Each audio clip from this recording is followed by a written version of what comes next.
অনেক অনেক শুভেচ্ছা জানাই। দেখতে পাচ্ছেন আমরা বুড়িগঙ্গা নদীর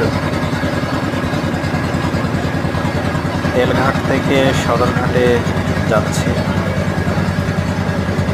মানুষ জীবিকা নির্বাহের তাগিদে এক প্রান্ত থেকে আরেক প্রান্তে ছুটে চলছে প্রতিনিয়ত। কেউ বা ট্রলারে, কেউ বা নৌকায়, কেউ বা লঞ্চ স্টিমারে।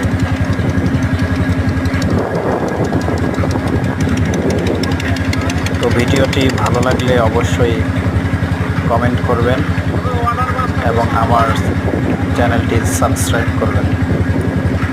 সকলকে অসংখ্য ধন্যবাদ।